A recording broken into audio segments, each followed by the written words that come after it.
heritage. We talk about anything that affects your faith, your family, or your freedom. So don't go anywhere, because Point of View starts right now.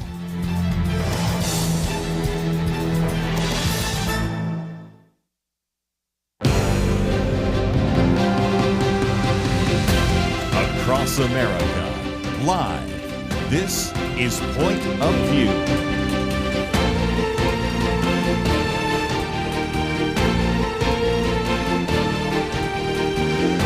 And now, Kerby Anderson.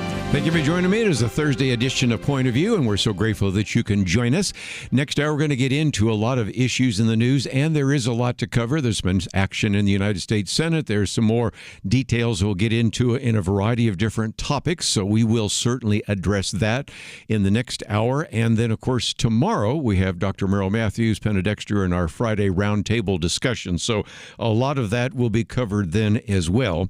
But I thought it would be good this hour to talk about the book of Genesis, and the reason for that is some of you may be familiar with that book that came out a number of years ago, The Lost World of Genesis 1. And it is something that made kind of a hit in 2009. There's now, if you will, sort of an update, and that is the new explorations in the lost world of Genesis. And those books are written by Dr. John Walton. He is an individual that has his PhD from Hebrew Union College. He has been the emeritus professor now in Old Testament for Wheaton College in graduate school. In the past also taught at Moody Bible Institute. So again, The Lost World of Genesis, as well as Wisdom for Faithful Reading.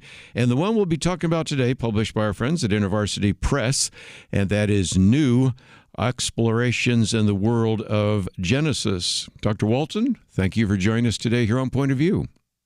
Always good to be on the show. Let me also mention that some of those contributions come from your son, who writes under the name J. Harvey Walton, and he went to, if I remember right, St. Andrews, didn't he? That's correct. So let's, if we can, maybe remind people why this is important. First of all, I always love to say, whenever I get talking about Genesis or we talk about creation, you really could not understand even a book if you skipped over the first chapter. If you're one of those people that shows up to a movie theater late and missed the first episode, you might not be able to gather what's going on. And I would have to say, more than any other book, Genesis really is the foundational book of the Bible, isn't it? In many ways that it is. It's fascinating yet, despite that these instances, events in the first 11 chapters don't really show up again in the Old Testament. But again, they do show up in the New Testament. I was looking this up the other day, and if you look at just the first 11 chapters of Genesis, they're quoted more than 100 times in the New Testament. Every New Testament author, as far as I can tell, at least one time or another, makes some reference to something in those first 11 chapters in Genesis. And so it does seem to me that the writers of the New Testament believed Genesis was important. Jesus himself refers to most of the chapters, the early chapters in Genesis. He talks about Adam and Eve. He talks about Cain. Later on, of course, we might even mention the flood, Noah, and others. So again, there's an obvious, real connection between Genesis and even the New Testament. Undeniable. That's certainly true.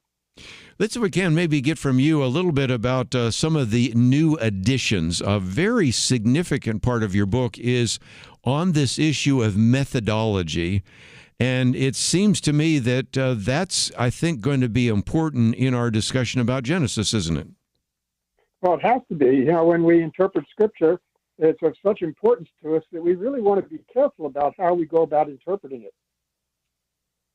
Well, and again, it seems to me that one of the assumptions that our secular friends sort of make is that when you see some of the similarities between, I don't know, the Babylonian creation myths, Enuma-Elish, or the god Marduk, the Babylonian Gilgamesh epic, or even some of the ideas of the Egyptians, they would say, well, then that just shows that the Bible was copied from them. But if I understand what you're writing, it does seem to me that the similarities are not what we should be looking at, it's the differences. Isn't that fair? That's right. The similarities we expect because they live in the same world. The Israelites, the biblical writers, were well aware of the world literature around them, just like we would be aware of the secular literature in our world. And so it's no surprise that there are similarities, that there are places where you see sort of some background conversations sort of taking place. But the biblical writers also want to distinguish themselves from that world in important ways. And so we shouldn't be worried that we see some similarities. They do live in the same world, and therefore there are certain ways that everybody in that world thought Israelite no different. But there are ways that God wanted to help Israel see things a little bit differently, and it's those differences that often emerge when we study the text carefully. Let's see, we can just take an easy one. In the beginning, God. It does seem to me that right off the bat, you talk about kind of pushing or tapping somebody in the chest or pushing them back a little bit, because in a world where you believe there was a God of the moon, a God of the sun, a God of the forest, a God of the waters, all of a sudden this is the God over all, and in the beginning, who is eternal. That right off the bat is something we take for granted, but that would be very different than what many had experienced in that ancient Near Eastern world, isn't it? Well, we do have a lot of different gods, but we have specifically creator gods, and Egyptian texts especially like to try to consider cosmic beginnings. So they would have similar kinds of perspective, and they would have their creator gods. There are different traditions with different gods as the creator, and they would have those reflected. So the Bible is trying to make a specific statement about creation, but the idea that it's starting at some beginning point would not be that unusual. The fact that the beginning point is a 7-day period is something that we don't find elsewhere. Well, and again, I think when we come back from the break, we're going to talk about how that unfolds a little bit. But I think it is, again, just an idea that we can begin to explore. Of course, the other one that we'll get into a little bit later is this idea of creation ex nihilo. Wouldn't be a good conversation here without a few Latin terms. The idea of out of nothing, or whether of continuation, what that might mean, and what that seventh day of rest might mean, and a couple of other issues as well. It's all part of this book, which is a new exploration or new explorations in the lost world of Genesis, advances in the origins debate, written by an individual that, of course, has been teaching at Wheaton College and before that even at Moody Bible Institute, and also some contributions from J. Harvey Walton, his son. And so we'll get into some of those aspects of that as well. If you find yourself wanting to know a little bit more about the book of Genesis, or trying to at least understand the world in which this was communicated because of some maybe of the differences of the perspectives in the ancient Near Eastern world, I think you'll find this helpful, and it is sort of, if you will, an update on some of the other material that has come out in the past, and it might even mention that there are others that have been part of that series as well of the Lost World. So we'll come back and talk a little bit more about that and continue our conversation with Dr. John Walton as we talk about his book, New Explorations in the Lost World of Genesis. Stay tuned, we'll have more right after this.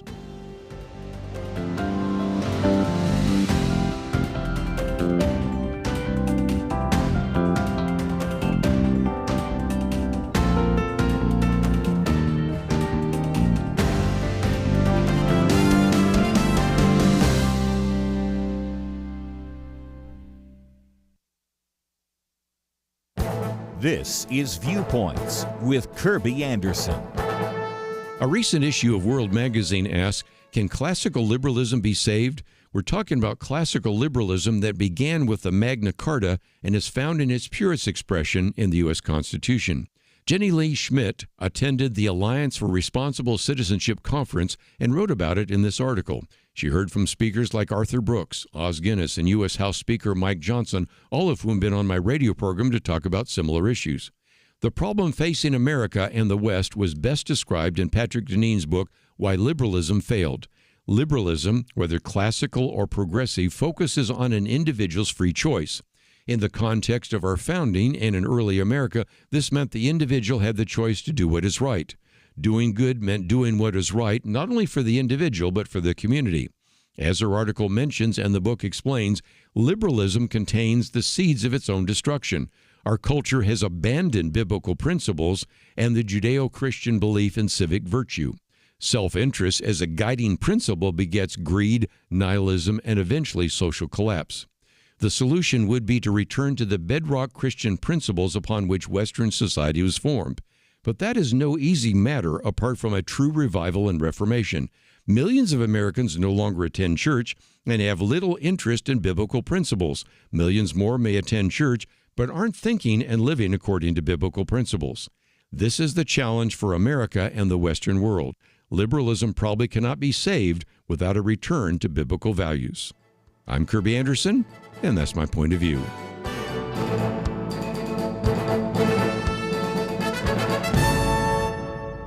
For a free copy of Kerby's booklet, A Biblical View on Loneliness, go to viewpoints.info/loneliness. That's viewpoints.info/loneliness.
You're listening to Point of View, your listener-supported source for truth. Back once again, continue our conversation today with Dr. John Walton, emeritus professor from Wheaton College and Graduate School and author of The Lost World of Genesis, and now this one, The New Explorations in the Lost World of Genesis, published by InterVarsity.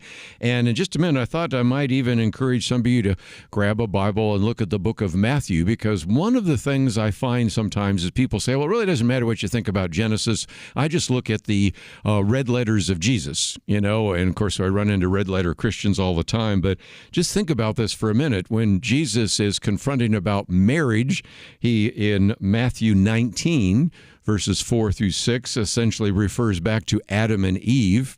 A little bit later, when he is talking about the revelation, he gives us a little bit about Cain and Abel, because he refers to the blood of the martyrs Abel all the way to Zechariah, and that's in Matthew 23. And then probably a passage which, again, we were just mentioning a minute ago, when he's talking about his coming again, the future coming of Jesus, is really tied into just as it was in what? The days of Noah. You see that in Matthew 24, verses 37 to 39. So, Dr. Walton, when people say, well, it's not really important to think about Genesis, I'm just going to focus on Jesus. Well, Jesus talked about Genesis, and so that's why I think it's important, and that's why I know every one of the students that had you was grateful for your teaching about Genesis. Well, Jesus does refer to Genesis on numerous occasions, and of course, even when Paul writes to Timothy, he talks about the inspired Word of God, and he's talking about the Old Testament, which includes Genesis, and Paul talks about Genesis as well himself. So certainly Genesis was an important part of the Old Testament, and the Old Testament was fundamental for the Christians of the time of Jesus and Paul. One of the things that's really important in your book is to understand the mindset of ancient Near East, and you have a series of kind of questions and answers. Why should we assume that the Israelites thought like their ancient Near Eastern neighbors? And the answer is, well, that's because they lived in that culture. And then you even answer the question, well, given the fact that the ancient Near Eastern culture was based in mythology, and we've already referred to some of those examples, is it maybe devaluing the Old Testament when we talk about that? And I think what you're trying to help us understand is in the midst of a lot of misinformation, and we live in a world today of misinformation and disinformation, the book of Genesis provides clarity in the midst of all those myths, doesn't it? Well, it certainly does. And again, we've already spoken about how the Bible differentiates itself in important ways from that mythology. The reason why we study the mythology is because the mythology gives us a window to the culture, and the culture at large can help us to understand the context of the Israelites, the world they lived in, and that makes a difference in how we try to read the Bible.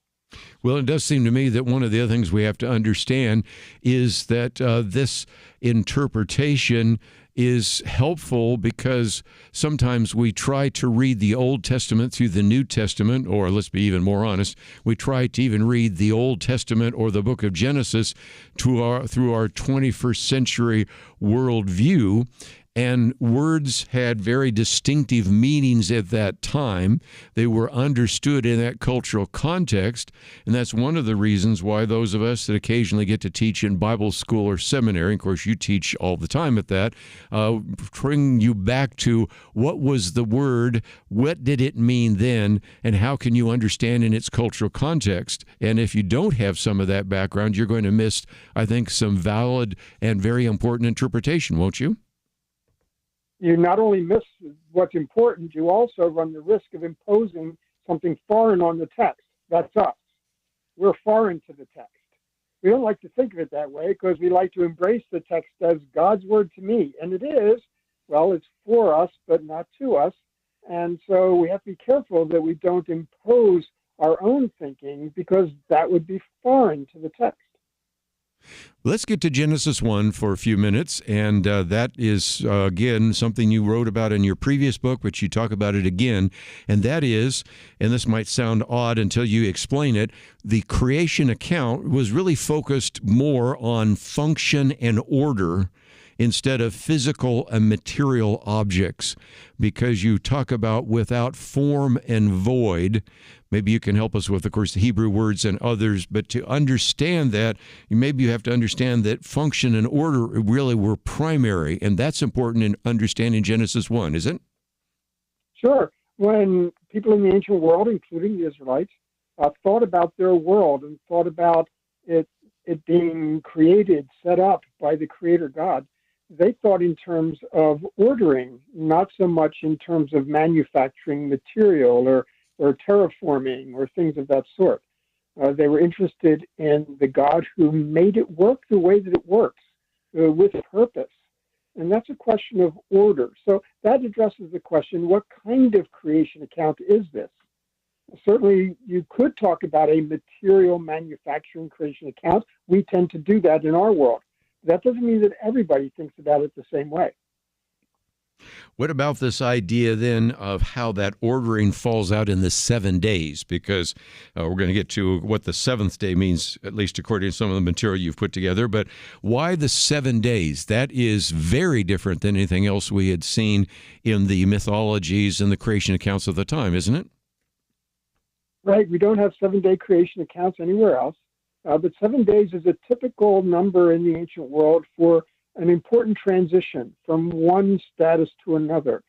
And in that role, we see 7-day ceremonies when they inaugurate the temples. And we do see that in the ancient Near East as well as in the biblical account. So 7 days to transition from sort of a mundane space to sacred space. And so that 7 day as a transitionary concept is something that we see, and it's connected to temples. Well, and that was one of the things I think you had people challenge and say, well, I don't see the word temple in Genesis 1. So how does that all fit into it? Sure. So there's certain things that sort of go without saying. They're hanging there in the backdrop no matter what. And as soon as the biblical account talks about God resting anybody in the ancient world would have immediately thought in temple terms, because temples are where gods rest, whether it's Babylon or Egypt or Israel. And so the idea of God resting would immediately evoke in their minds temple imagery. So again, we talk about this idea of the Sabbath, which is God resting on the seventh day, and then we see how that shows up, of course, even in the Ten Commandments.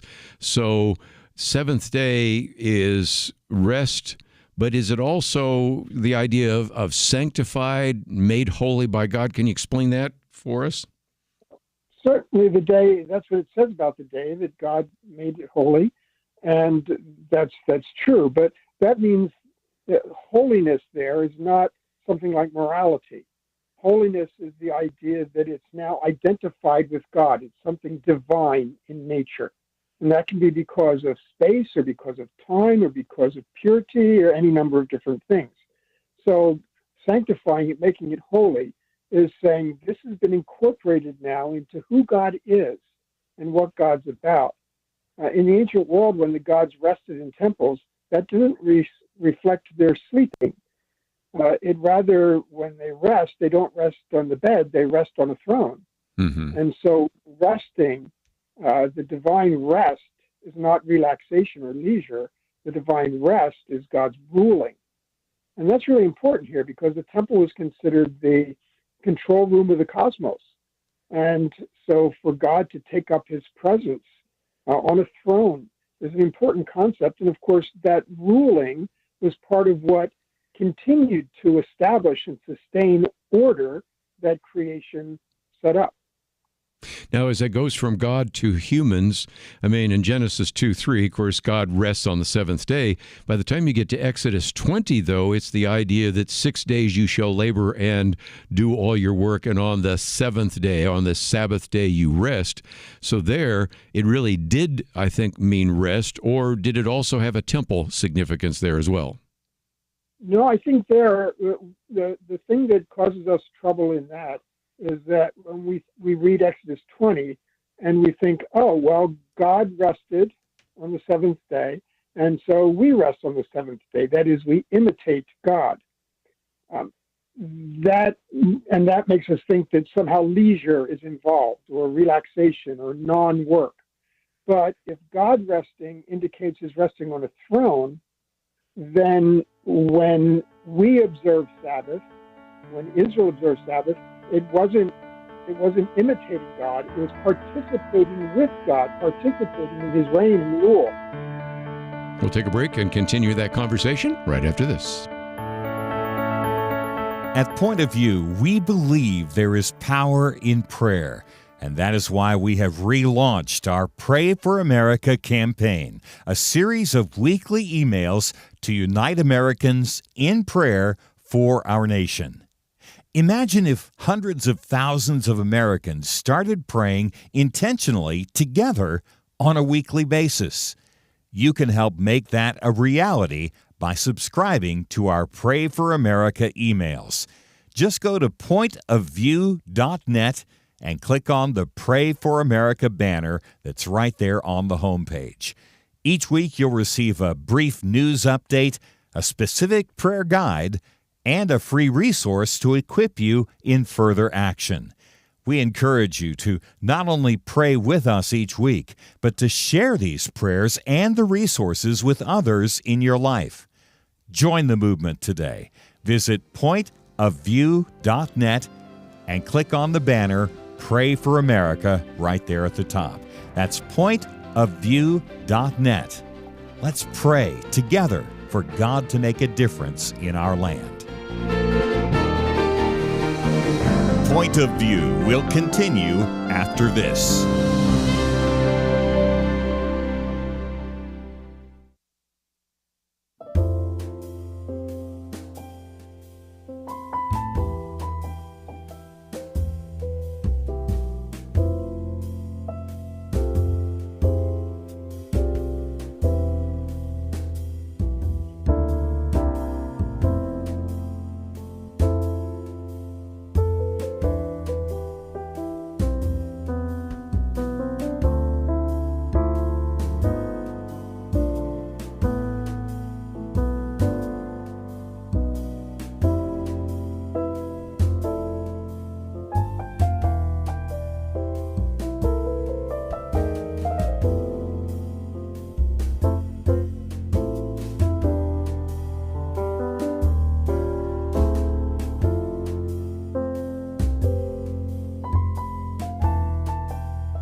You are listening to Point of View.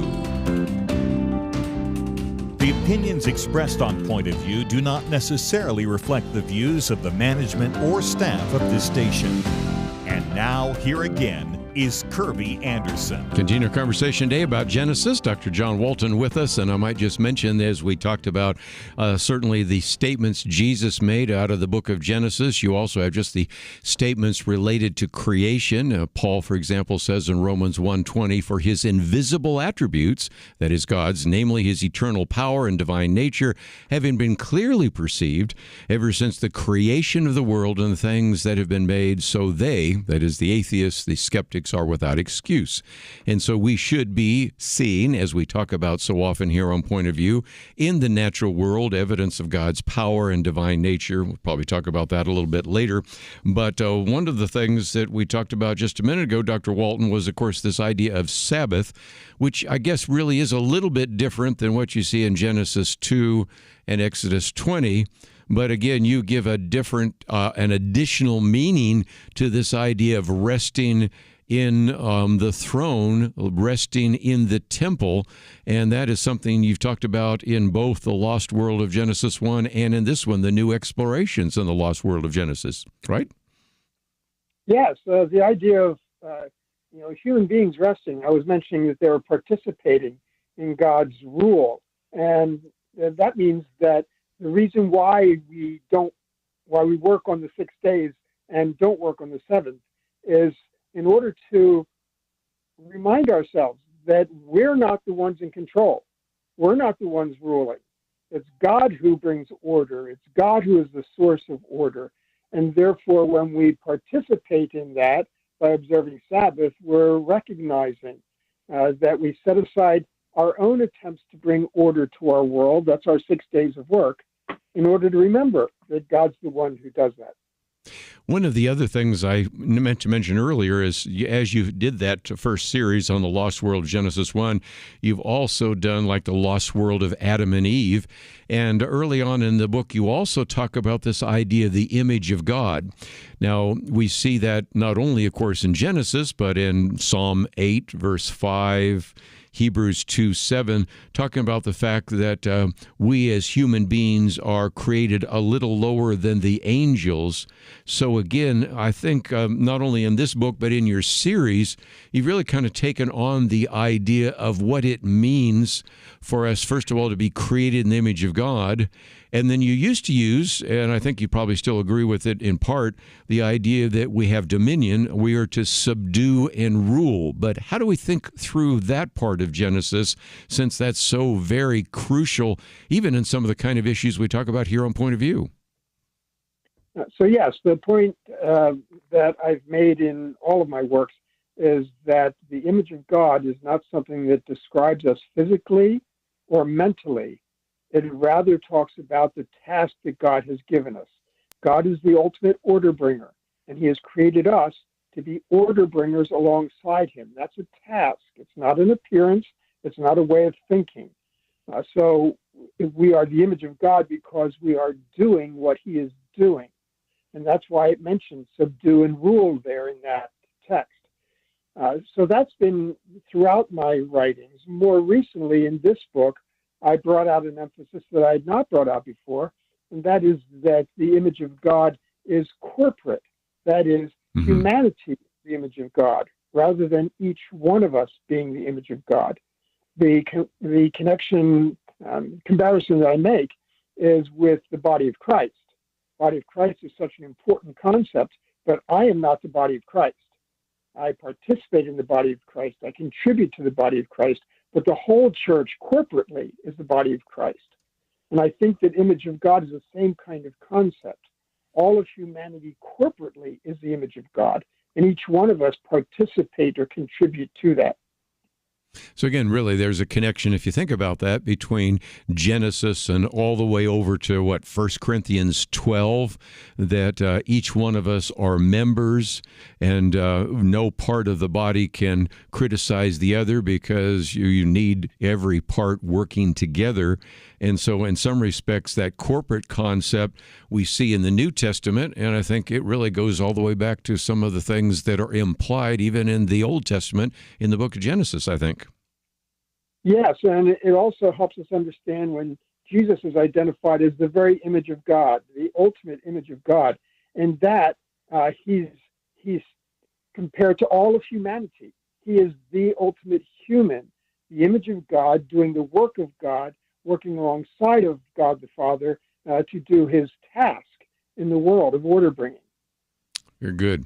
Well, let me get into a couple other issues. This one might be the most controversial, but we'll take it on. And that is, if indeed we're not necessarily always talking about a material origin in Genesis, but it's a broader issue, that gets into the question, and you answer it in the book, does Genesis 1 affirm creation out of nothing? We talk about creation ex nihilo. It's a phrase many of us use. And what about that, and how have you come to some conclusion about this idea of ex nihilo creation? Well, if we're going to talk about the material world, then certainly I would affirm that God created out of nothing, because there's nothing that exists, no matter that stands outside of God that he's incumbent to, or something of that sort. So to that extent, if we talk about the material creation, then that's an important concept.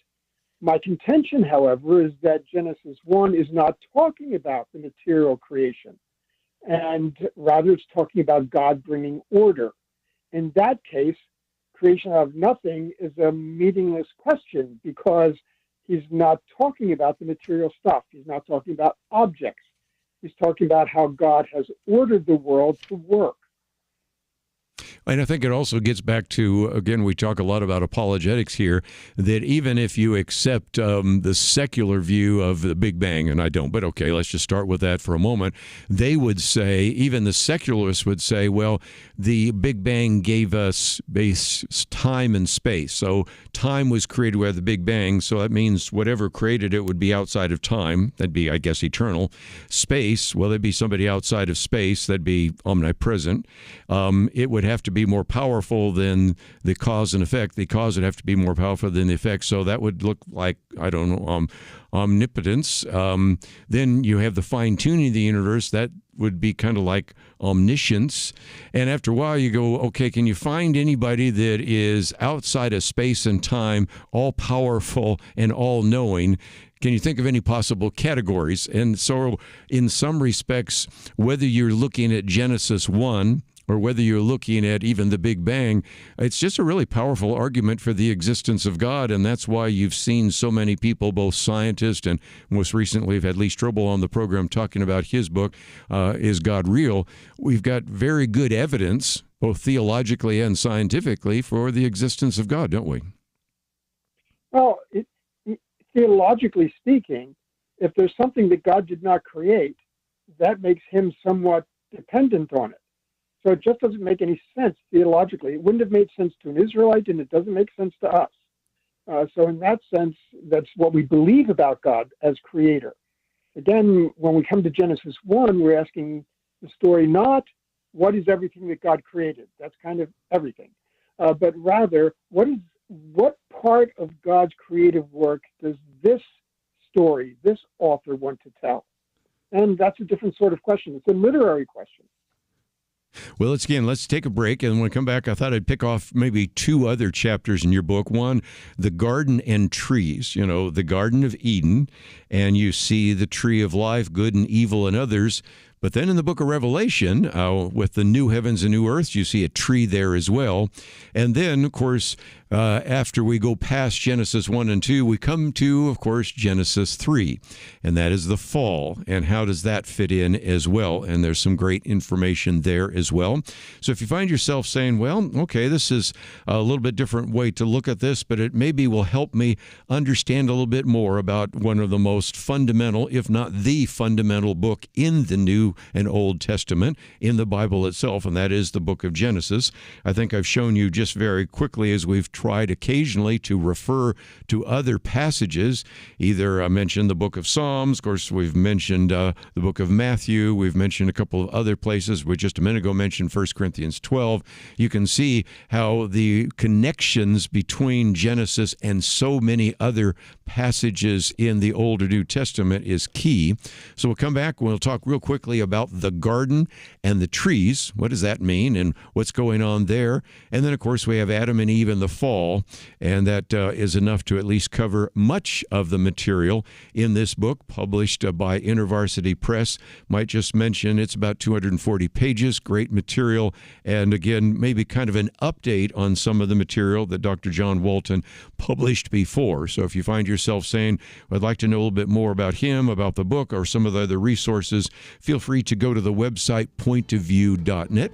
We'll come back and talk about the garden, and then the fall, and then again the restoration. All that coming up right after this.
You're listening to Point of View.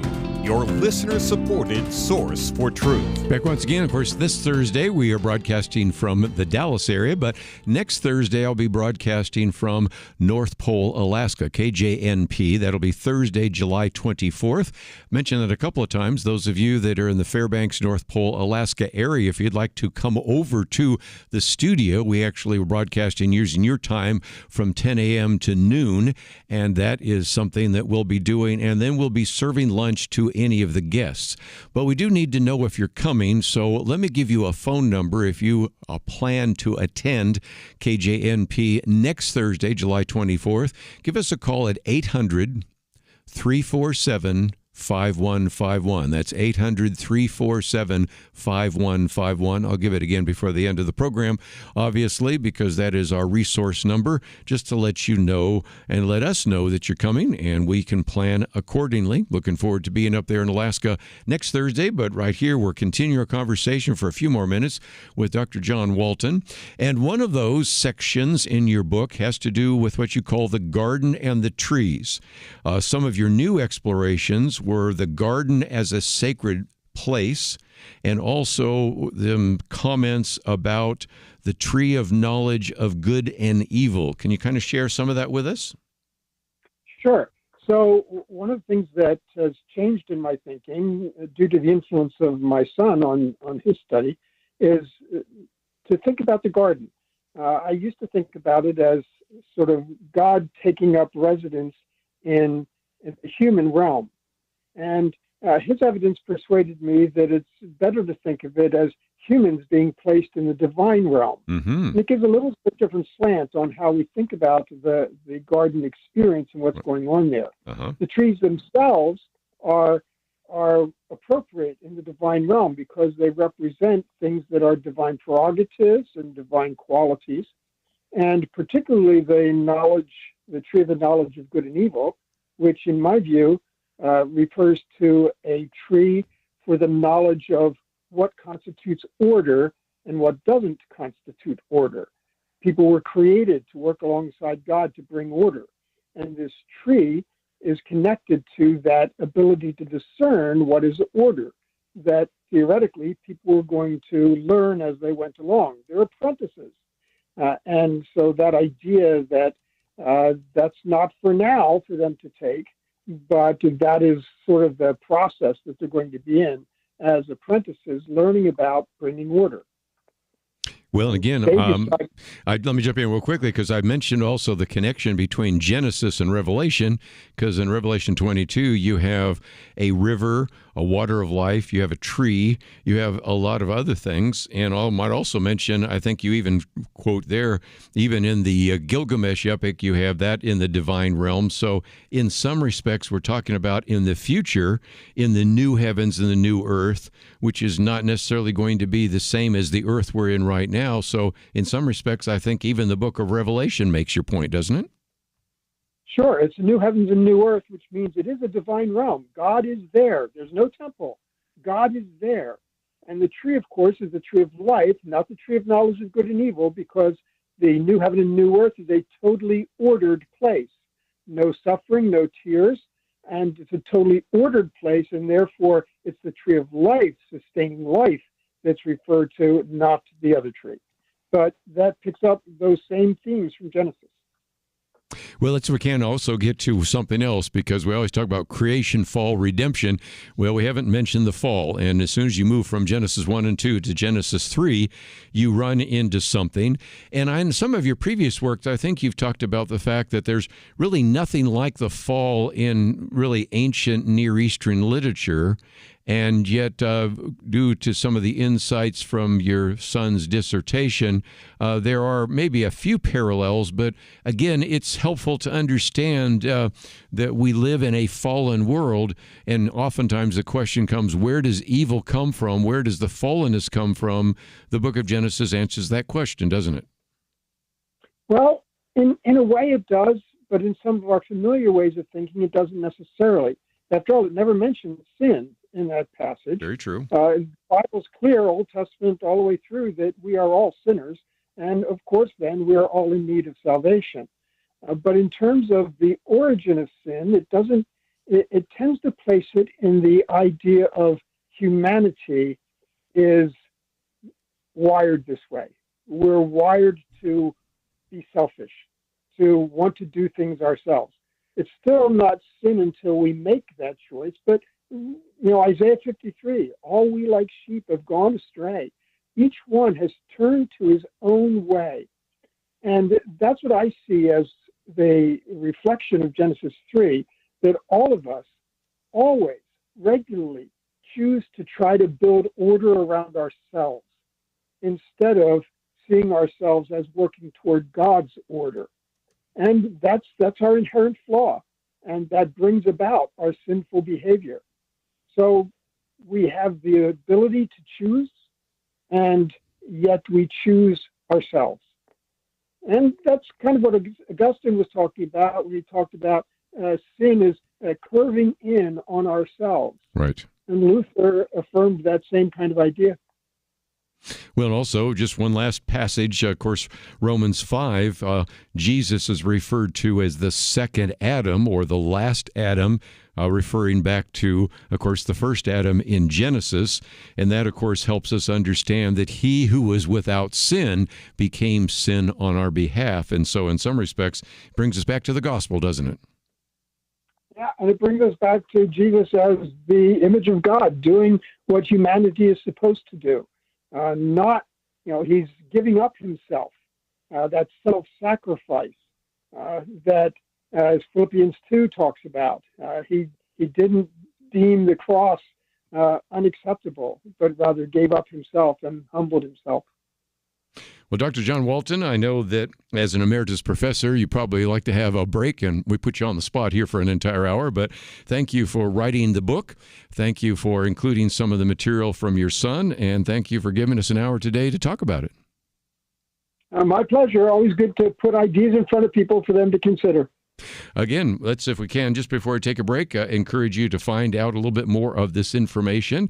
And if nothing else, I would commend to you his book on the new explorations in the lost world of Genesis. And helpful maybe to see those connections, because a couple of times I really tried to make some connections, if you haven't already made them, between, say, what you see in other parts of the Old Testament, the connections between the creation and the book of Job, the creation and some of the statements in the Psalms. Heaven declare the glory of God, and we talked about made a little lower than the angels. I gave you some connections to the book of Matthew, whether it was Adam and Eve, or the idea of Abel in Matthew 23, or Noah in Matthew 24. If nothing else, the continuity and the integrity of the Bible, again, argues for its inspiration and for its authority. So just a lot of issues that I want to kind of put on the table here today. And if nothing else, thought it would be good for you to hear from an individual that is an emeritus professor at Wheaton College.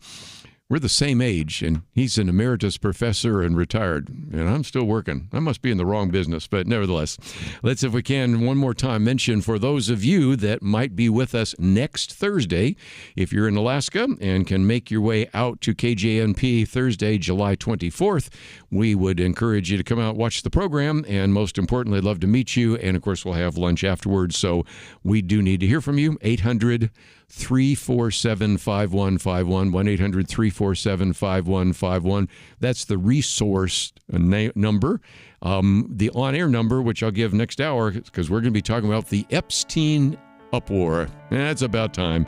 Jeffrey Epstein, what's going on here? A couple other very important issues we'll be talking about, but we need to take a break. We'll be back right after this.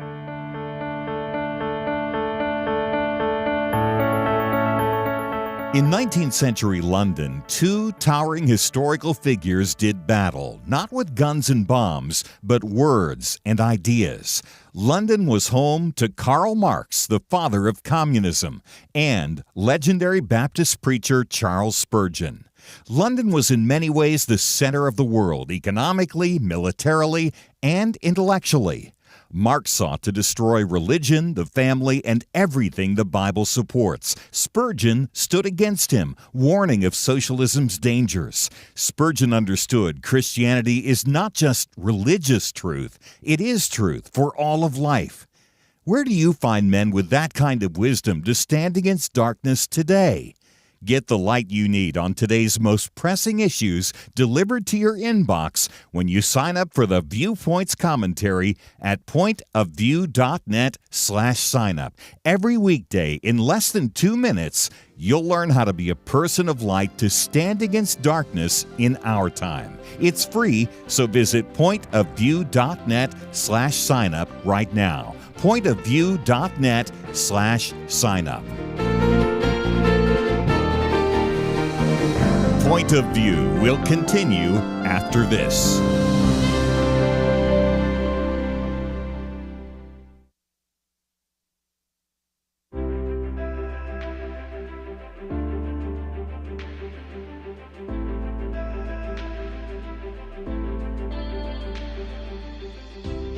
Thank you, Kerby. I really appreciate your program. You cover a lot of issues that a lot of us think about, I'm sure.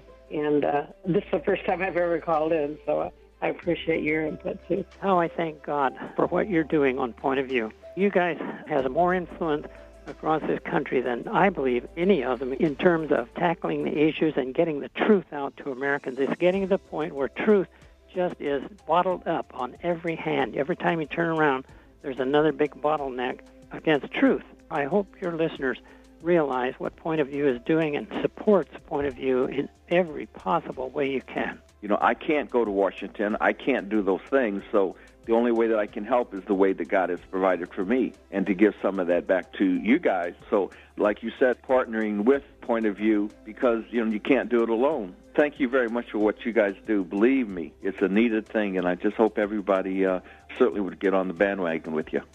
Point of View Radio Talk Show.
Hi, this is Kerby Anderson. You know, each day we take on the tough issues and provide a biblical perspective to them. The topics we cover are wide-ranging: apologetics, theology, prophecy, creation and evolution, intelligent design, marriage, family, child-rearing, the millennial generation, trends in society, politics, economics, business, religious liberty, the Constitution, public policy, foreign policy, military policy, tensions in the Middle East, abortion, homosexuality, pornography, sexual ethics, media, technology, history, and America's godly heritage. We talk about anything that affects your faith, your family, or your freedom. So don't go anywhere, because Point of View continues right now.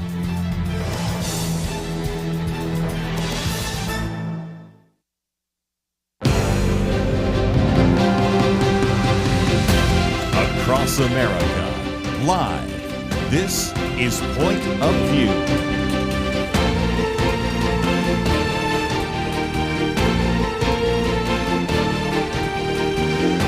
And now, Kerby Anderson. Second hour today, let's see if we can get into Richard Epstein and Jeffrey Epstein, And one of the things that we're going to be talking about is this, what I call Epstein uproar. And I thought I'd also mention that some people are saying, well, you haven't said much about the Epstein conflict, and I think we will try to do our best in this segment. As a matter of fact, now, after posting a very good piece that came out in the Washington well, I guess this was a National Review. I take that back. National Review actually had a good thing on this.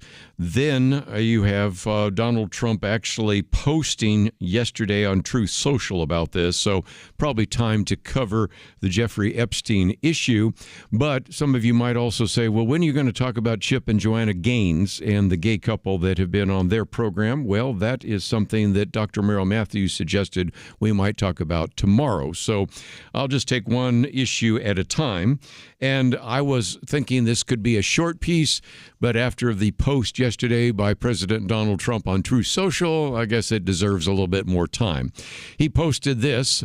This is the new scam in what we will forever call the Jeffrey Epstein hoax. And then goes on to say, my past supporters have bought into this. He uses words I will not use on the air, hook, line, and sinker. Some people have said this may be the first time in a long time where you've seen President Trump really go after his political base. But it's gotten a little bit more contentious, and I've wanted to wait till now, one, because I don't really know who to believe, and second of all, I wanted to see if some of the information that we would like to have would either support or deny some of these conspiracy theories. So if you'll be patient with me, I'm going to do my best to try to give you a little bit of a history. And if I leave something out, it's not intentional. It's just trying to remember as much as we can. But you have, of course, Jeffrey Epstein and his girlfriend, who's now convicted as a felon, Ghislaine Maxwell, trafficking underage girls. No one denies that. And some of the names that have been associated with him: Bill Clinton, Prince Andrew, Bill Gates, and, by the way, we might say Donald Trump. Because more than 20 years ago, Donald Trump at one point had said, I've known Jeff for 15 years. Terrific guy, lots of fun to be with, da-da-da-da-da. But then you have a little bit later, and I'll get to that in a minute, where he says, I've actually disconnected with him because there was an attempt back in July of 2019 from an individual who wrote a piece talking about how to hang Epstein around Trump's neck. The use of hang is kind of interesting, which we'll get to in just a minute, because supposedly, and I think most people are arguing that Jeffrey Epstein died by hanging, but that's at the time when he actually was serving as president, saying, I did have a falling out with Jeffrey Epstein a long time ago. The reason doesn't make any difference, frankly. I haven't spoken to him in probably 15 years. So what's important to recognize is, yes, he had some connection with him, but argued that he hadn't actually had connections with him really since after that statement he made, I guess it was in 2002. Of course, now let's update to the things we do know. August 2019, Jeffrey Epstein died by hanging. And the argument that has been made by numerous people in the Justice Department, FBI, is that makes the greatest sense. Okay. Then, even when that happened, Trump, never missing an opportunity to say something, said, well, maybe the Clintons had something to do with it. And about that period of time, then that sort of was a lull. Of course, you had the prosecution then of the girlfriend, Ghislaine Maxwell. And then there got to be rumors that there was a, client list. And so then there were arguments that the client list existed, but that it was being prevented from being released because of the Democrats. And so that was a subpoena that was blocked. On the campaign trail, Trump did talk about the Epstein files a few times and promising he would declassify and release them. And then that brings us up to what we've already talked about on the program. February of this year, Attorney General Pam Bondi promised a big reveal of the Epstein files and even had quite a photo op in that regard. Then, fast forward to then May of this year, you have FBI Director Kash Patel and the Deputy Director Dan Bongino say that they had reviewed the full file that was on Epstein, and publicly asserted that Epstein did indeed kill himself, and that was the kind of the point there. And then, of course, just about a week ago, Pam Bondi came out and effectively said there's no client list.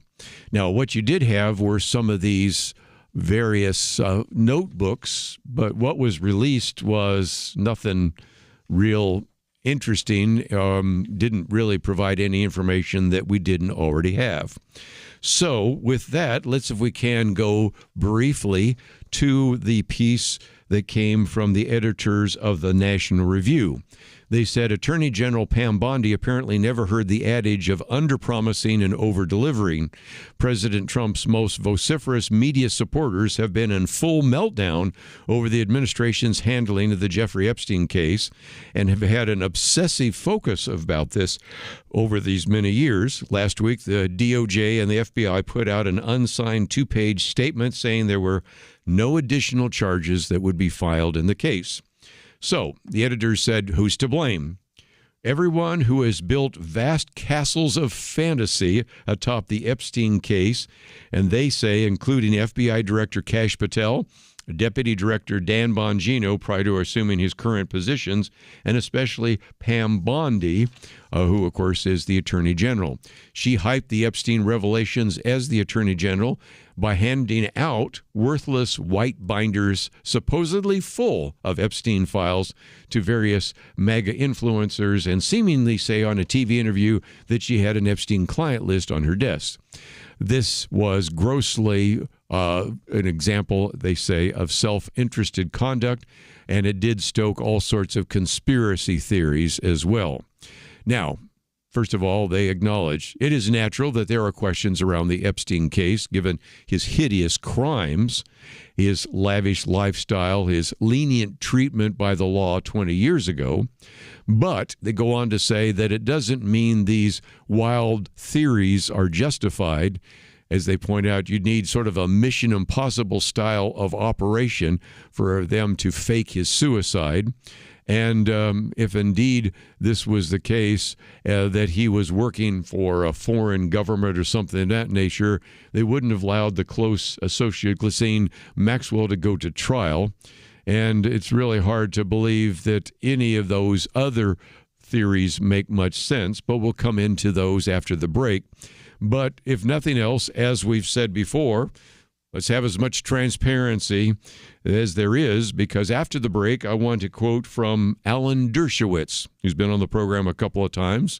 Why quote him? Well, he used to be, for a period of time, the attorney for Jeffrey Epstein. I think he might know something about this. So let's, if we can, take a break, come back and see what, again, Alan Dershowitz had to say. We'll be right back.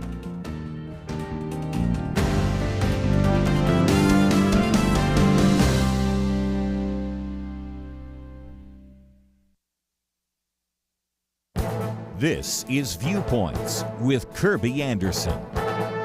A recent issue of World Magazine asks, can classical liberalism be saved? We're talking about classical liberalism that began with the Magna Carta and is found in its purest expression in the U.S. Constitution. Jenny Lee Schmidt attended the Alliance for Responsible Citizenship Conference and wrote about it in this article. She heard from speakers like Arthur Brooks, Os Guinness, and U.S. House Speaker Mike Johnson, all of whom have been on my radio program to talk about similar issues. The problem facing America and the West was best described in Patrick Deneen's book, Why Liberalism Failed. Liberalism, whether classical or progressive, focuses on an individual's free choice. In the context of our founding and in early America, this meant the individual had the choice to do what is right. Doing good meant doing what is right, not only for the individual, but for the community. As her article mentions and the book explains, liberalism contains the seeds of its own destruction. Our culture has abandoned biblical principles and the Judeo-Christian belief in civic virtue. Self-interest as a guiding principle begets greed, nihilism, and eventually social collapse. The solution would be to return to the bedrock Christian principles upon which Western society was formed. But that is no easy matter apart from a true revival and reformation. Millions of Americans no longer attend church and have little interest in biblical principles. Millions more may attend church but aren't thinking and living according to biblical principles. This is the challenge for America and the Western world. Liberalism probably cannot be saved without a return to biblical values. I'm Kerby Anderson, and that's my point of view.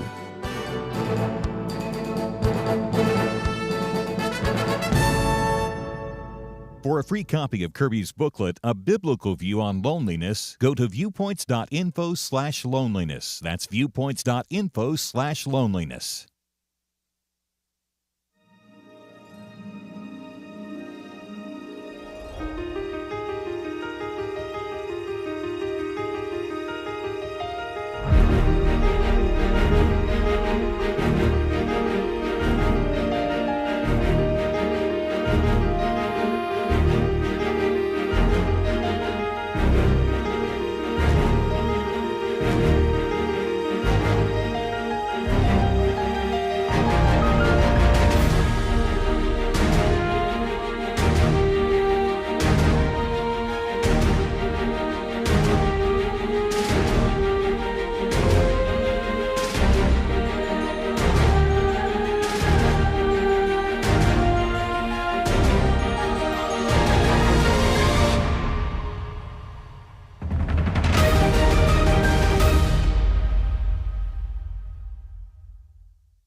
You're listening to Point of View, your listener-supported source for truth. Let's stay on the issue of the Epstein uproar for a few more minutes, but if you'd like to join the conversation, agree or disagree, 1-800-351-1212, 1-800-351-1212.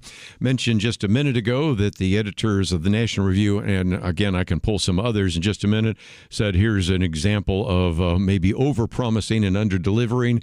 Maybe what you should think about if you're in the Trump administration is under-promise and over-deliver. Douglas Andrew put it this way, what is Trump thinking? Essentially, he says the Trump administration is over-promised and under-delivered, and it's strange that the president is lashing out at those who object to his team's unforced errors. Now, I've seen some very good pieces that have come out about what Alan Dershowitz has said, but here's an op-ed in the Wall Street Journal, so allow me to read just a little bit of it and take it for what it is, but I think it's what might actually suggest what could put an end to some of this, especially if we have some level of transparency. The argument, and again, with some people in the so-called MAGA movement with their hair on fire at the moment, are saying, well, this is going to be the end of the possibility of Republicans gaining seats in the midterm elections. And all I can say is you may be right, but the latest surveys that were actually featured the other day on CNN, and if it's CNN, you know it's got to be true, are showing that actually Donald Trump's approval rating has gone up. It dipped for a little bit, and then it's gone back up. And I think, again, look at all the things that are happening. I will talk about the rescission vote here in the Senate, talking about all the successes, whether it's passing the big, beautiful bill, whether it's what happened with the taking out of the nuclear facilities there in Iran. And you can go through the long list. You know it as well as I do. I think it's it's just illustrative again that this may right now seem like a really big deal, but the Epstein flap or the Epstein uproar may be fading into the background, certainly in the future, but we'll see. Alan Dershowitz been on the program. He has been a lawyer for Jeffrey Epstein, and this is what he says, quote, I was Jeffrey Epstein's lawyer. I know the facts, some of which I can't disclose because it is privileged or subject to court-imposed sealing orders, but what I can disclose makes several important things clear. Are you ready? First of all, Epstein never created a client list.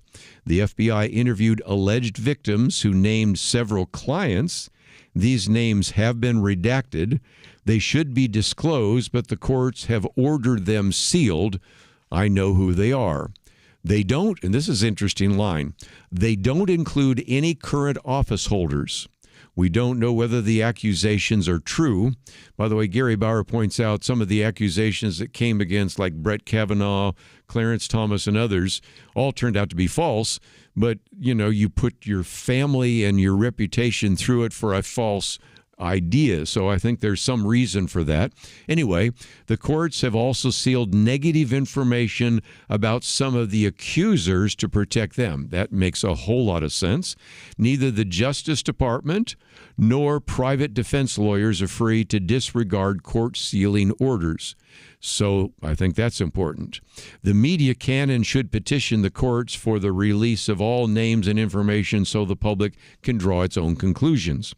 So he's first of all said in the midst of this as well that I've seen nothing that would suggest anything improper or questionable by Donald Trump. But here, there are a lot of these conspiracy theories, and he really takes on at least one of the more significant ones. He says, I have absolutely no doubt that Jeffrey Epstein never worked for any intelligence agency.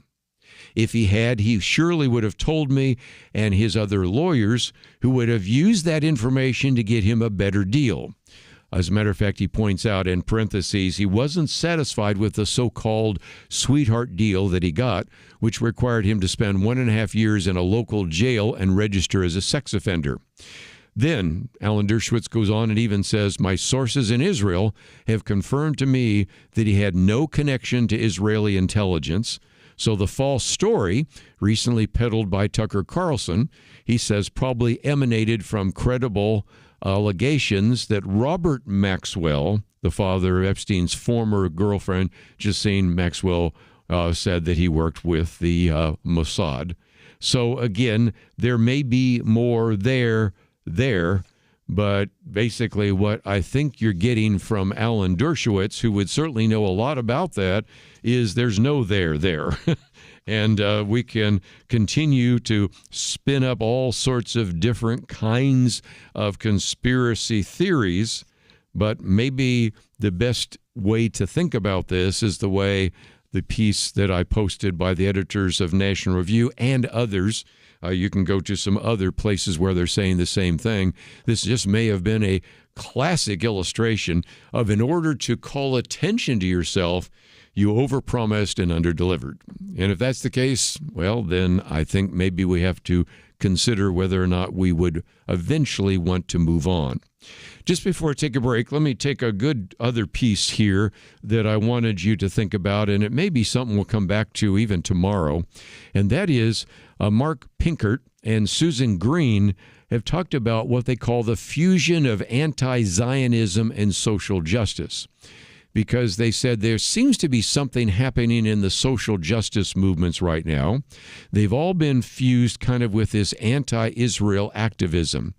The examples they use are, first of all, if you look at the rioters in Los Angeles, if you look at some of the environmental activists, if you look at the so-called anti-capitalist, the feminist, and even the New York City mayoral candidate, who we just mentioned yesterday, at this point, they all seem to be intertwined. And so, as they point out, you look in the riots there in Los Angeles, among the sea of Mexican flags were just as many, if not more, Palestinian flags and people wearing kippahs and things like that. And she said, and they said, he and she both said, you'd think pro-immigration protesters would support Israel with its diverse population, not only Jews, Christians, and other ethnic groups, but also Arabs, who compose 20% of the population. Of course, you know they don't. And then you got these puzzles. I mean, you got the queer activists and feminists taking up the anti-Israel mantle. Of course, you have the Queers for Palestine and the rest. And what Mark and Susan say is all of this is really backward. Women in Israel have full and equal rights. It is the only place in the Middle East where women have served in the highest echelons of the military and government, including as prime minister. By contrast, women in Israel's neighboring Arab countries can be stoned to death for such sexual misconduct as being a victim of rape and all sorts of other crimes there as well. And so again, they ask the question, what do Palestinians have to do with Black Lives Matter, whose original platform called for an end to U.S. military aid to Israel and included a link to the BDS website, of course, disinvestment there. Not only was the BLM's anti-Israel stance irrelevant, it was in Congress.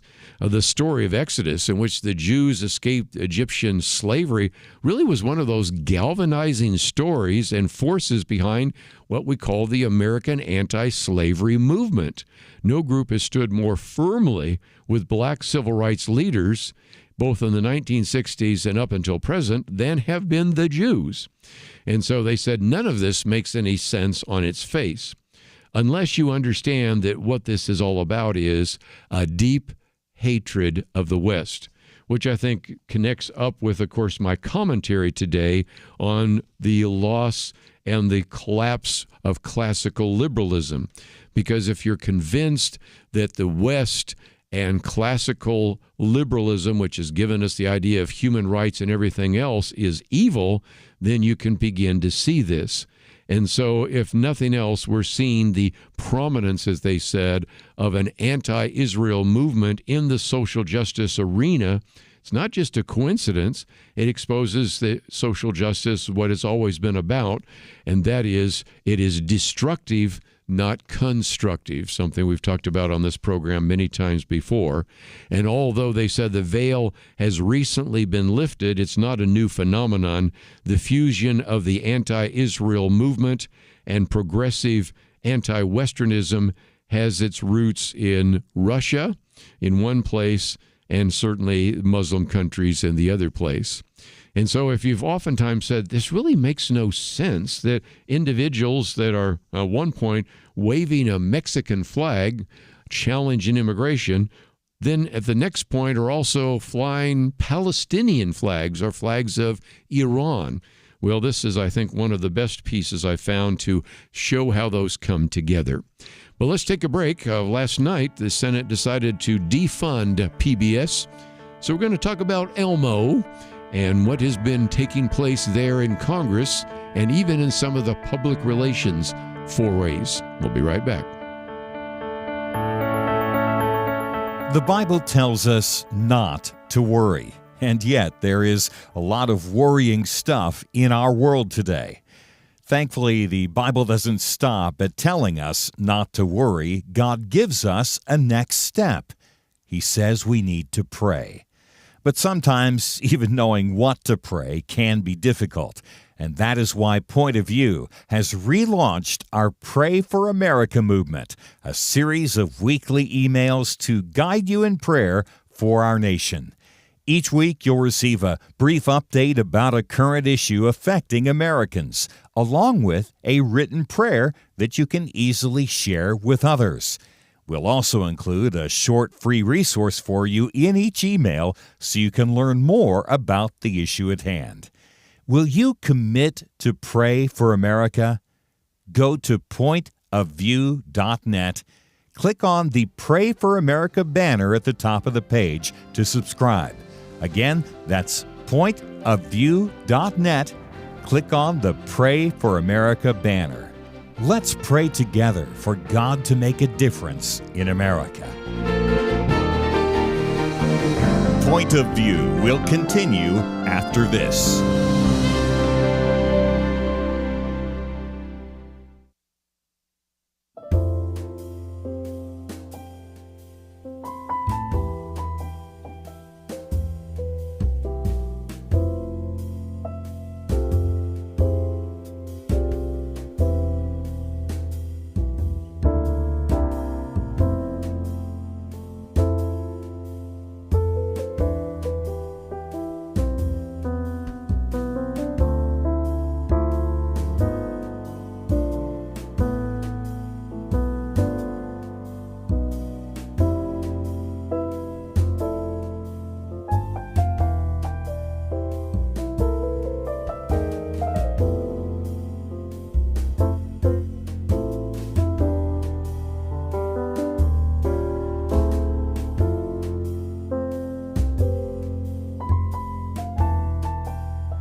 You are listening to Point of View. The opinions expressed on Point of View do not necessarily reflect the views of the management or staff of this station. And now, here again, is Kerby Anderson. Back for a final half hour. Let's, if we can, real quickly talk about the fact that the Congress has been actually looking at a second bill. The first one, of course, was the domestic policy bill, oftentimes referred to as the big, beautiful bill. But as I've pointed out, there's also what is called a rescission package. I figured we might spend a little more time talking about that tomorrow with Dr. Merrill Matthews and Penna Dexter. But what that is the opportunity to pull back spending that hasn't been used or actually has changed in one way or another. In some cases, that would have to do with money that was maybe allocated for something that would be used during a pandemic, and we no longer have the pandemic. In most cases, what we're talking about in this rescission package are things that were identified as possible cuts by DOGE, and those or other things that were added to that. And one of those significant cuts is in the funding for the Corporation for Public Broadcasting.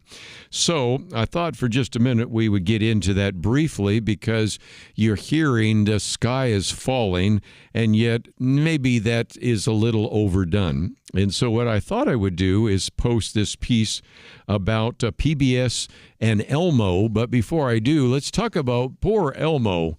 First of all, I didn't realize that Elmo had an account. Elmo had an X account. Does anybody know that? Yes.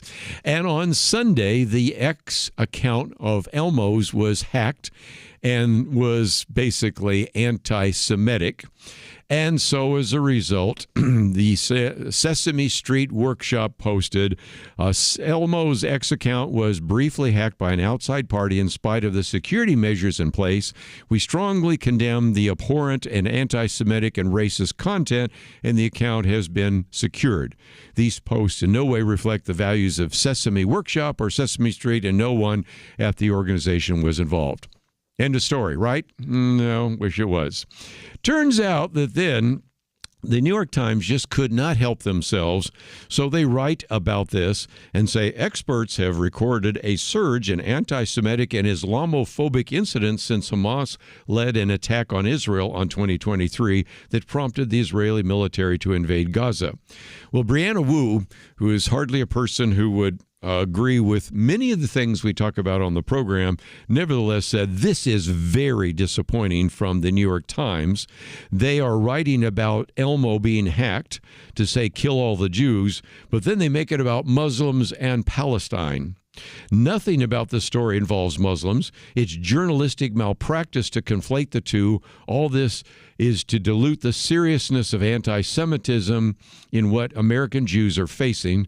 Today, no one is assassinating Muslims in the street as they leave events. No one is setting groups of Muslims on fire peacefully demonstrating. Both these things are happening to American Jews, and we need to grapple with it. It is time to talk about Jew hate directly, not falsely equivocate. Well, 3 cheers for Brianna Wu, just to illustrate that. And with Elmo as the background, Tim Graham, who's been on the program with us before because he certainly writes about these issues with the Media Research Center and Newsbusters, said, you know, when the former labor secretary, that'd be Robert Reich, can muster equal enthusiasm for radical leftist mayoral candidate Zohran Mamdani and for PBS, that might help people locate precisely where PBS is on the political spectrum. In a new video, of course, this is now probably going to fade, Reich is posing with an Elmo puppet. Doesn't every leftist begin the PBS argument with Elmo? Supposedly, Donald Trump opposes Sesame Street because they once made a puppet called Donald Grump. I did not know that, but okay. He probably loved the parody, they say. But then you get Rice saying, throughout the history, tyrants have understood that their major enemy is an educated public. Slaveholders prohibited enslaved people from learning how to read. The Third Reich burned books. The Khmer Rouge banned music. Stalin and Pinochet censored the media. And I like what Tim Graham says. Can we get the fact checkers here to ask, how is Trump like the slaveholders, Hitler, Stalin, Pinochet, and Khmer Rouge? Where has Trump prevented people from reading or burned books, banned music, censored media? And how does that have anything to do with actually forcing taxpayers to fund the Corporation for Public Broadcasting? Anyway, as professor at one point, He says, I know firsthand how education empowers young people's minds. We can't have a functioning democracy if people cannot deliberate critically about it. That's why authoritarians replace education with indoctrination. Instead of teaching students to think for themselves, authoritarians seek to instill blind allegiance and to suppress dissent. This comes from an individual who is with his fellow liberals pretty much in control of all university conversation and goes out of their way to suppress almost any kind of dissent. And so the one other comment by Tim Graham is, just like PBS, most universities seek to prevent any conservative from speaking as an authority. They equate conservatism with ignorance and misinformation. This results in blind allegiance, indoctrination, and the opposite of functioning democracy of mind. So, if nothing else, this very good piece by Tim Graham just reminds us that while there is everybody saying the sky is falling, hair is on fire, we're going to have a complete disaster of public broadcasting because of this rescission vote in the Senate. I think the reality is just the opposite. Now, first of all, let's talk about this. The Senate bill is part of a $9.4 billion rescission package. As draconian as we're being told that it is, again, remember, we have $37 trillion in national debt, okay? But let's just look at the deficit this year. The deficit is almost $2 trillion, or that would be $2,000 billion, okay?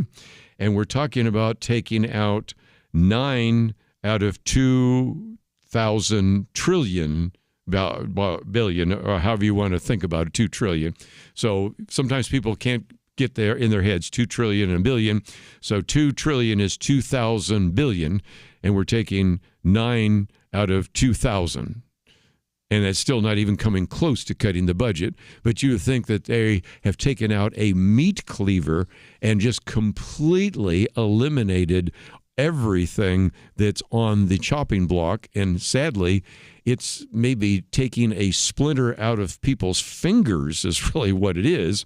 But nevertheless, this particular cut will then be implemented not now, but when we get into the next fiscal year, which doesn't start till what? The end of September. So it would be October 2025 all the way to September 2027. So we're talking about the next 2 fiscal years when we talk even about taking the cut, and it is going to be portrayed as one of the most unbelievable draconian cuts in American history, and it simply just is not.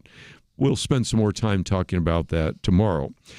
Some of you might say, well, isn't there a value in public broadcasting and NPR and, again, the Corporation for Public Broadcasting? I'll be the first to say that in the old days, you got to go back a few decades, we actually used to do interviews with Ken Myers, and Ken Myers was one of the more prominent voices on NPR. He was one of the few Christians, by the way. Even 2 decades ago when we were talking, or maybe it's almost been 3 decades now, when we talked with Ken Myers, the question was always, is it even possible to be a Christian there at NPR? So obviously, you could even back then recognize that there was certainly a leftist slant. And for a short period of time, I'll give partial credit, NPR allowed Cal Thomas to do a commentary, but they cut him pretty quickly, and nothing's happened since then. The few times I've been on public broadcasting, PBS, McNeil-Lehrer Report, things like that, local NPR stations, treated me fairly. But the bottom line is the original goal maybe made some sense back in the 1960s. Lyndon Johnson wanted to have something that was kind of like British Broadcasting, BBC. But it has turned out to be just a place where you just get one more liberal perspective, and we're forcing people to pay for it. And I think they should just try selling more tote bags and getting more people to support what they do. Do I watch it occasionally? Yes, I do. Do I recommend it sometimes? Rarely, but sometimes. But do I have to spend my tax dollars on it? I don't think so. Just before we take a break, though, let me mention when we come back from the break, I want to pick out just a couple of other issues. When you're hearing about cuts, I posted this piece by Byron York, in which they're talking about the cuts in the State Department. And again, you would think that we are going to destroy the Foreign Service of America. And when you see the numbers, which are in this article by Byron York, you'll see, no, it's not that much. And then just a very short piece by John Stossel reminding us that some of these independent agencies, they've got a lot of money, including some of these environmental groups. I think you'll be shocked to find out how much money they have. We'll come back right after this.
You're listening to Point of View, your listener-supported source for truth. Let's again try to put some of these cuts in some perspective. The howling that is taking place right now would make you think that the cuts in the State Department are going to ruin the diplomatic service in this country. And I remember when we were talking yesterday with Hans von Spakowski, at one point he just kind of chased a rabbit for a minute and pointed out the fact that they had released and were laying off about 1,300 employees from the State Department. Then he mentioned the numbers. Well, you hear that fast and you go, okay, I'd like to get the documentation for that in case I want to try to put that in perspective for somebody who's thinking that we're just actually engaged in the most draconian cuts you can possibly imagine. And turns out that I found this piece by Byron York. And of course, Byron York speaks to these issues. He's the political correspondent for the Washington Examiner. And he says on Friday, the Trump administration laid off 1,350 employees at the State Department. number of news reports described the staff cuts as devastating. Others suggested that downsizing the diplomatic corps will endanger U.S. national security, might lead to demoting longtime U.S. values. It will degrade the standing of America. And he says, okay, first, a little perspective. According to the State Department, the total number of departmental employees has grown significantly over the years.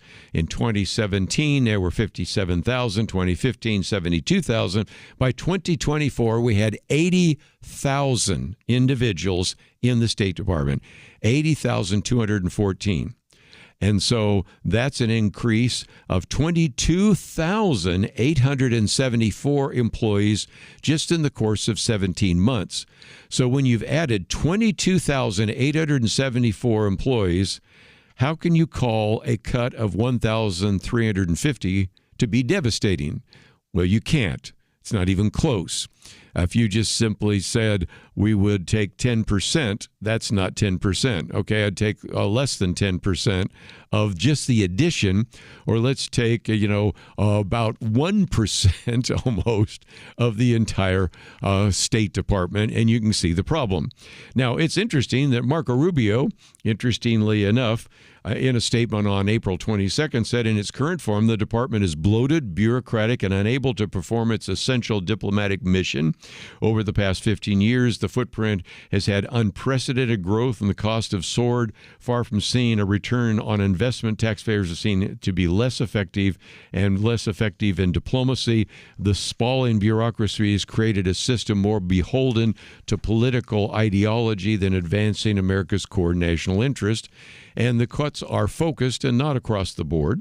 He also, interesting enough, when he was in the Senate, published a piece with Representative Brian Mast, which was entitled Diversity Over Diplomacy, in which even back then he was arguing that the State Department was sidetracked. And Marco Rubio and Brian Mast actually gave us a list that showed up during the DOGE work. For example, the funding of drag theater in Ecuador, support for an LGBT activist group supporting prostitution in Colombia, a film festival featuring incest and pedophilia in Portugal, a memo from then Secretary of State Antony Blinken that could be construed to classify Sweden, Finland, and the United Kingdom as human rights abusers because they allow conversion therapy, and even a grant to promote social acceptance of LGBTQ plus people in Botswana, and more and more. So again, if you have some people saying, I just can't believe these huge cuts that are happening under the Trump administration, say, okay, we've increased the State Department by 22,000 employees, and we have more than 80,000 employees. How can a cut of 1,350 be considered draconian? Well, only if you don't want to cut anything, and it's pretty obvious where people come down on that issue. Just before I run out of time, let me mention that I also have a very good piece by John Stossel. I'd like to give you the transcript of his video. You would be smart to just go watch the video, but this one reminds us again that when you look at these environmental groups, they may be pleading for your dollars. And I'll be honest, I've given to some of them as well. But recently in 2020, for which we have the best data, they collected, are you ready for this? $8 billion in donations. And Mark Mills, who is a physicist looking at this, said the environmental industrial complex actually has more money in the PR game, the lobbying game, than the real industry. And so we should be following the money. And they go on to talk about the fact that they make you think that they're rich, they're poor and desperate, but they're rich. They're richer by peddling deceit. You know, one of them is polar bears are facing extinction and bees are dying off. Of course, they take on both of those issues. And you've heard us talk about the fact that the polar bear population's actually increasing, but let's not let facts get in the way. As a matter of fact, at one point, you know, he even says, well, you know, they're not trying to trick people. They really believe it. He says, well, maybe they do. But the bottom line is they engage in such hysteria because they know that generates donations. And on the other hand, they file one lawsuit after another. For example, the National the Natural Resource Defense Council and the Sierra Club are involved in spending so much money on lawyers, and the NRDC filed a new lawsuit about every 10 days. The Center for Biological Diversity has more than 70 active lawsuits, and they say we do more environmental litigation than any other environmental group in the country. And that's where Mark Mills says they have billions of dollars they will spend not to build things, just to oppose building things. And so that is certainly the case. In the midst of the video, they also talked about something else. You've heard of NIMBY. That's not in my backyard. Well, they got a new one now called Banana. NIMBY is not in my backyard. Banana is build absolutely nothing anywhere near anyone. And just talk about all of the things that they are using to try to scare people so that they can raise more funds to prevent more building and more construction, which we certainly need if we're going to be effective in the 21st century. And at the end, you get kind of a mea culpa by John Stossel, who said, I'm ashamed that I once fell for the scams. WCBS TV even ran ads promoting my environmental reporting with a headline that says, if you wore a gas mask, you'd be better off. He says, now I realize that big environmental groups fed me lies. Today, mostly they're stopping progress and making lawyers richer. So anyway, just a good piece. You can watch the video, but this is a good kind of transcript or summary of some of the things there as well. It's just a good illustration of what I've said so many times. Be discerning and check out some of the facts. And you might say, well, I don't necessarily want to believe all your facts. I want to read them. That's why we have posted these articles. We have one on the Epstein uproar. We have one on the fusion of anti-Zionism and social justice. We have the piece by Byron York about the State Department. We have the one by John Stossel on Big Green. And, of course, Tim Grand's on PBS and Elmo. It's a pretty good day for Thursday, but we still have other things we're going to talk about on Friday with Dr. Merrill Matthews and Penna Dexter, so I hope you'll join us then. Let me again encourage you to also, in the first hour, check out the book on the lost world of Genesis, some new explorations by Dr. John Walton. And if you would want to find any of that material, all you have to do is click on the button that says pointofview.net. Again, we'd love to hear from those of you that would like to join us at KJNP 800-347-5151 if you would like to join us. Most importantly, I want to thank Megan for help engineering the program. Karen, thank you for producing the program. We'll see you back here tomorrow, right here on Point of View.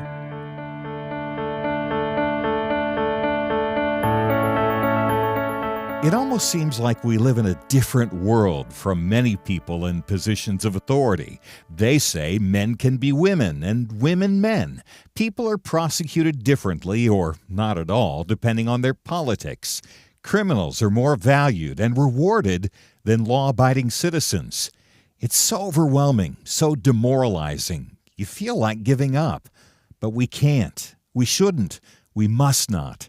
As Winston Churchill said to Britain in the darkest days of World War II, never give in, never give in, never, never, never, never yield to force, never yield to the apparently overwhelming might of the enemy. And that's what we say to you today. This is not a time to give in, but to step up and join Point of View in providing clarity in the chaos. We can't do it alone, but together, with God's help, we will overcome the darkness. Invest in biblical clarity today at pointofview.net or call 1-800-347-5151. Pointofview.net and 800-347-5151. Point of View is produced by Point of View Ministries.